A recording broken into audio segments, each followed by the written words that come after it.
Hello, I'm Liam Grimwood. I currently compete on the FITA World Cup circuit, and I'm going to show you some of the processes that I go through in order to set my compound bow up. Also, we're going to be joined by my fellow GBT member, Neil Wakelin, and he's going to share with us some of his thoughts and ideas on bow setup.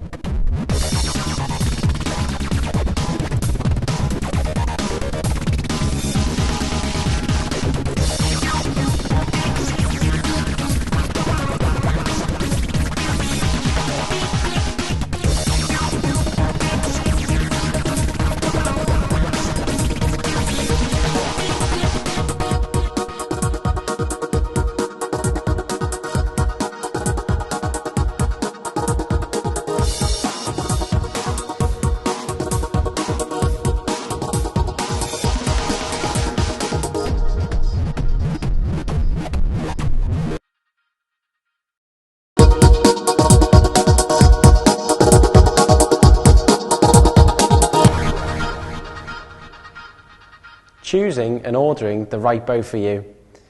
This is a really difficult process for a lot of people because there's so many makes and models out there. There's a lot of manufacturers and they're all making really great bows at the moment. So where do you start? Well, first of all, there's 5 main categories that you've got to address when looking at which bow to choose. The first one is axle to axle length. That's the distance from this axle to this axle. Now that can be anywhere between 30 inches and 45 inches, and that measurement is going to make a great difference to how the bow feels, how it reacts and everything like that. Generally, it's assumed that the longer axle bows tend to hold a little steadier on the target and that the shorter bows are maybe slightly more erratic. I've found that this isn't always the case, and I feel it's one of those things that you need to try and just see what feels comfortable for you. Axle length is a lot about comfort. It not only affects the way the bow holds, but it also affects the string angle. Now the string angle is the angle at which the string leaves the wheel and leaves the cam to create a triangle here. That then creates this angle here in your face. Now if you have a long axle bow, then the string angle is going to be steep. So therefore the peep sight is going to be nice and close to your eye.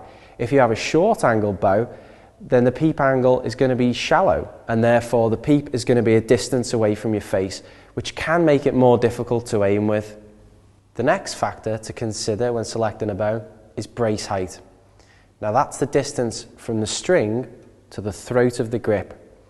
The brace height governs how long the arrow stays in contact with the string for. Now if you had a long brace height, like 8 or 9 inches, then the arrow is going to leave the string a lot sooner than if you had a 6-inch brace height, which would finish around here. Therefore, if it's a shorter brace height, the arrow is being in contact with the string longer and therefore goes faster. Now, many bows with around a 6-inch brace height can reach speeds of up to 330 feet per second. If you've got a longer brace height, like an 8-inch brace height, then the speed's going to be a lot less, maybe more around 300 or 290 feet per second. So, the other factor you've got to consider is that the longer the arrow stays on the string, the more critical the bow is. So in my opinion, it's good to find somewhere in the middle where you can get the speed, but you can also get the forgiveness out of it. And the next thing to consider when selecting a bow is the cam system that you're going to choose. This first cam system that we're going to look at is the single cam system. Now this uses 1 string and 1 cable and only has 1 cam.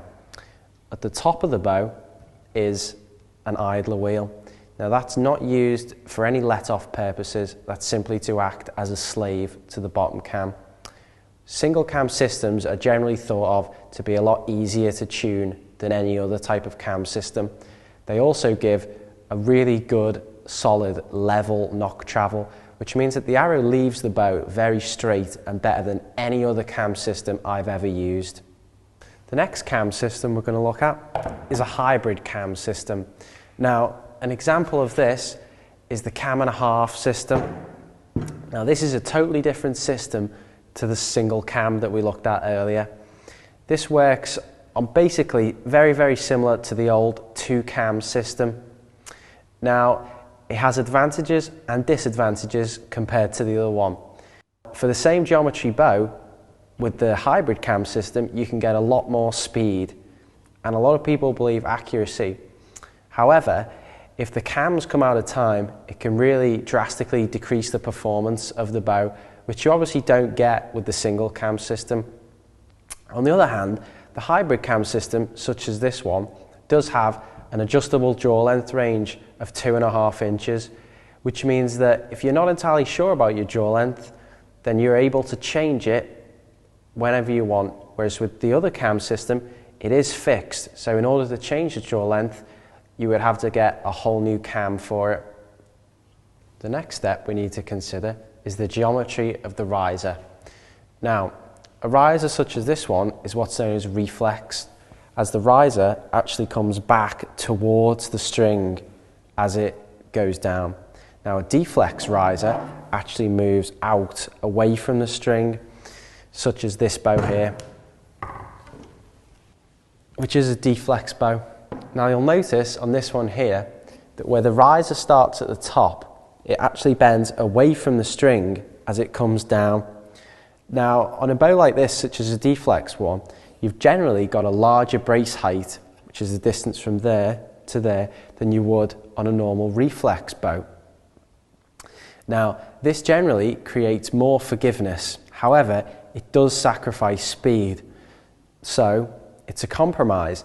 You've got to find something that's forgiving, but also has the speed that you need for your longest distance. The other thing you need to consider when selecting your bow is let off. Now, let me give you an example of this. If you had a bow with a 60-pound peak weight and it had 50% let off, you'd therefore be holding 30 pounds at full draw. Now, on most modern bows, let off varies between 50% and 85%.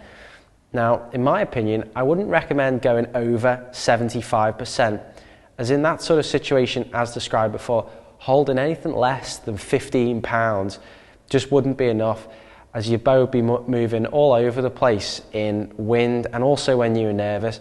So I'd say try and stay below 70% in terms of let off. So hopefully that's given you some sort of insight into the factors you need to consider when choosing a bow. But at the end of the day, the advice I would give would be to go to your local pro shop and ask them for advice if you've got any questions or queries about things like that.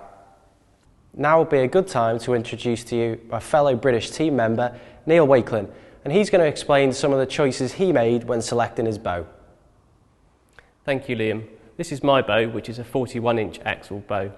I've chosen 41-inch through previous experience. I know 41-inch is the right axle length for me, giving the right string angle so I can draw the bow back, and where the string comes into my face at a comfortable anchor point and touches my nose, I can get to that anchor point in a nice simple draw without moving my head. For me, that's very important. My bow has a 7-inch brace height. This is a sensible compromise between speed and accuracy. The cam system on my bow is what's known as a hybrid cam system. This has the advantage over a twin cam as the timing is not so critical. We'll talk through timing later in this DVD. The let off on this cam is 65%.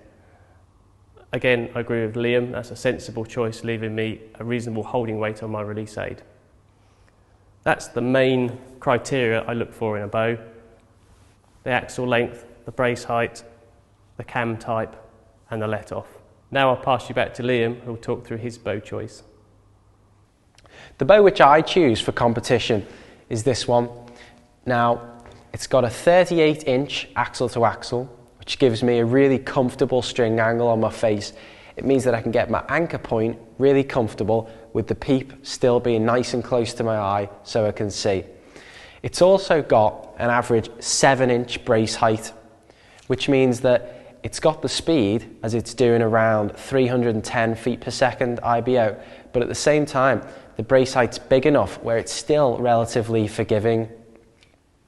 This bow also features the single cam system, which I've found to be the easiest to tune, as it's not entirely critical exactly where the cam is positioned, unlike some of the other systems available.